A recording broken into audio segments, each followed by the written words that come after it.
प्यारे साथियों, कैसे हो आप सब? बिल्कुल मस्त होंगे, स्वस्थ होंगे। यदि आप बिहार से हैं और सरकारी नौकरी की तैयारी कर रहे हैं और एक ऐसी पोस्ट की तैयारी कर रहे हैं जो 1800 ग्रेड पे की है, तो ये वीडियो आपके लिए बहुत ज़्यादा महत्वपूर्ण होने वाला है, क्योंकि इस वीडियो में मैं बहुत डिटेल से डिस्कस करने वाला हूँ बिहार में 1800 ग्रेड पे की जॉब की सैलरी के बारे में, कि यदि आप बिहार में किसी भी 1800 ग्रेड पे की जॉब पर फाइनली तरीके से सेलेक्ट हो जाते हैं तो आपको पहले महीने में कितनी सैलरी मिलेगी। और यहाँ पर हम जो सैलरी के बारे में चर्चा करेंगे ना, ये 8वें पे कमीशन के अनुसार चर्चा करेंगे। देखो, आप सभी को पता है सेंट्रल गवर्नमेंट ने 2026 में 8वां पे कमीशन लागू करने के लिए अनाउंसमेंट कर दिया है। बाकायदा एक कमेटी गठित कर दी गई है, कमेटी ने काम करना शुरू कर दिया है और पूरी संभावना है कि 2026 से 8वां पे कमीशन लागू हो जाएगा। अब आपके दिमाग में आया होगा कि यार ये तो सेंट्रल गवर्नमेंट की बात है, पता नहीं बिहार में तो कब लगेगा 8वां पे कमीशन। भाई, जैसे सेंट्रल गवर्नमेंट में लगेगा 8वां पे कमीशन, उसी महीने के अंदर अंदर बिहार में भी 8वां पे कमीशन लागू हो जाएगा। तो यहाँ पर हम डिटेल से डिस्कस करते हैं कि जब 8वां पे कमीशन लग जाएगा तो एक 1800 ग्रेड पे की जॉब वाले कैंडिडेट को पहले महीने में कितनी सैलरी मिलेगी, उसकी सैलरी में कितनी बढ़ोतरी होगी। तो वीडियो बहुत इंटरेस्टिंग होने वाला है, वीडियो को लास्ट तक देखो, सारी चीज़ें बहुत अच्छे तरीके से समझ में आएंगी। यदि कुछ समझ में नहीं आता है तो आप कमेंट सेक्शन में कमेंट करके पूछ सकते हो। इस वीडियो के माध्यम से मैं आपको जो भी जानकारी दूंगा बिल्कुल 100% ऑथेंटिक दूंगा, विद प्रूफ के साथ दूंगा, तो आप इस वीडियो पर बिल्कुल 100% तरीके से विश्वास कर सकते हैं। सबसे पहले हम डिस्कस करते हैं कि 7th पे कमीशन के अनुसार जो 1800 ग्रेड पे की जॉब है उसकी बेसिक जानकारी क्या है। देखो, 7th पे कमीशन के अनुसार बिहार में 1800 ग्रेड पे की जॉब वाले कैंडिडेटों का जो बेसिक पे है वो 18,000 रुपए से लेकर 56,900 रुपए के बीच रहता है। मतलब 7th पे कमीशन के अनुसार यदि कोई कैंडिडेट बिहार में 1800 ग्रेड पे की जॉब पर सेलेक्ट हो जाता है तो उसका पहले महीने का बेसिक पे रहता है 18,000 रुपए। लेकिन जब 8वां पे कमीशन लगेगा तो बेसिक पे कितना हो जाएगा। भाई, अभी फिलहाल में बातें चल रही हैं और जहां तक है पूरी संभावना भी यही है कि अब की बार जो 8वां पे कमीशन है इसमें फिटमेंट फैक्टर 1.92% को लागू किया जाएगा। मतलब आपका जो फिलहाल का बेसिक पे है इसको 92% बढ़ाया जाएगा। वर्तमान समय में आपका 1800 ग्रेड पे की जॉब वालों का जो बेसिक पे वो 18,000 रुपए है। यदि हम इसमें 92% की बढ़ोतरी करते हैं, मतलब यदि मैं 18,000 रुपए का 192% निकालता हूं तो ये निकल कर आता है 34,500 रुपए।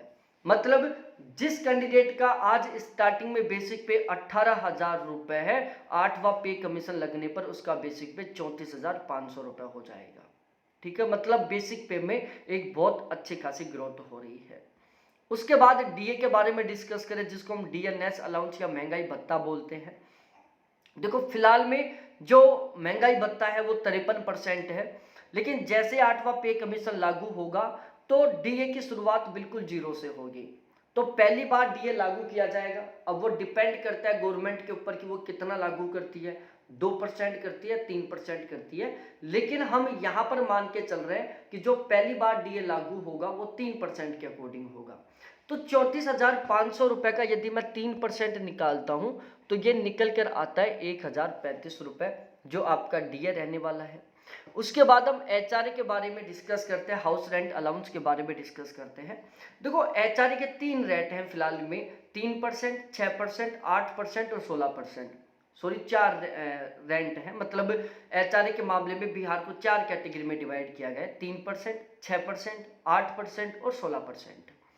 यदि आपकी पोस्टिंग पटना में रहती है तो आपको 16% के अकॉर्डिंग एचआरए मिलेगा। यहाँ पर हम 16% के अकॉर्डिंग ही काउंट कर रहे हैं। तो बेसिक पे जो आपका 34,500 रुपए, इसका यदि मैं 16% निकालता हूँ तो ये निकल कर आता है 5,520 रुपए। ये आपका एचआरए रहने वाला है 16% के अकॉर्डिंग। टीए ट्रांसपोर्टेशन अलाउंस इसके मिलेंगे आपको 1800 रुपये। देखो फिलहाल में 7th पे कमीशन के अनुसार 1800 ग्रेड पे की जॉब वाले को ट्रांसपोर्टेशन अलाउंस के मिलते हैं 900 रुपये। लेकिन जैसे 8वां पे कमीशन लागू होगा तो आपका जो टीए वो लगभग 2 गुना हो जाएगा। तो जो आपका टीए वो बढ़कर लगभग 1800 रुपये हो जाएगा। तो 1800 रुपये आपको टीए के मिलेंगे। 1000 रुपये आपको मेडिकल अलाउंस के तौर पर मेडिकल फैसिलिटी के लिए मिलेंगे। तो इस तरीके से इन सभी को मिलाकर आपकी पहले महीने की ग्रोस सैलरी तैयार होगी जब 1800 ग्रेड पे लागू हो जाएगा, सॉरी 8वां पे कमीशन लागू हो जाएगा। तो 8वां पे कमीशन लागू होने पर एक 1800 ग्रेड पे की जॉब वाले कैंडिडेट की पहले महीने की ग्रोस सैलरी बनती है 43,855 रुपये।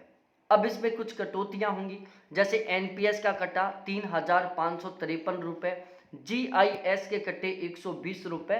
तो टोटल कुल मिलाकर कटौती हो गई 3,673 रुपये की। तो 8वें पे कमीशन में 1800 ग्रेड पे की जॉब वाले कैंडिडेटों का पहले महीने का ग्रोस सैलरी बन रहा है 43,855 रुपये, जिसमें कटौती हो गई 3,673 रुपये की। तो कट पिट कर आपके अकाउंट में ट्रांसफर होंगे 40,182 रुपये। तो ये आपकी नेट सैलरी रहने वाली है जब 8वां पे कमीशन लागू हो जाएगा। अब देखो 8वां पे कमीशन लागू होने पर जो आपका बेसिक पे वो जस्ट डबल हो गया एक तरीके से, क्योंकि 92% की बढ़ोतरी हो गई केवल 8% का में डबल होने में। तो इसका सबसे बड़ा बेनिफिट मिलेगा आपको जब आपकी सैलरी में बढ़ोतरी होगी। यदि किसी कैंडिडेट की फिलहाल में सैलरी में 4,000 रुपये की सालाना वृद्धि हो रही है तो 8वां पे कमीशन लगते ही उसकी सैलरी में लगभग 7-8 हज़ार रुपये की सालाना वृद्धि होना शुरू हो जाएगी। मतलब सालाना जो सैलरी इंक्रीमेंट है वो लगभग डबल हो जाएगा। सारी चीज़ें आपको अच्छे से समझ में आ गई होंगी। अब कोई भी डाउट नहीं बचा होगा। यदि अभी भी कोई डाउट है, कोई कंफ्यूजन है तो आप कमेंट सेक्शन में कमेंट करके बताएं। वीडियो अच्छा लगा है, आप चाहते हो कि मैं इसी तरीके से किसी दूसरे टॉपिक पर वीडियो बनाऊं तो आप कमेंट सेक्शन में कमेंट करके ज़रूर बताएं। बाकी बहुत बहुत धन्यवाद आपको देखने के लिए। थैंक्स बाय मेरे प्यारे साथियों। फिर मिलते हैं इसी तरीके से दूसरे एक बहुत प्यारे से वीडियो के साथ।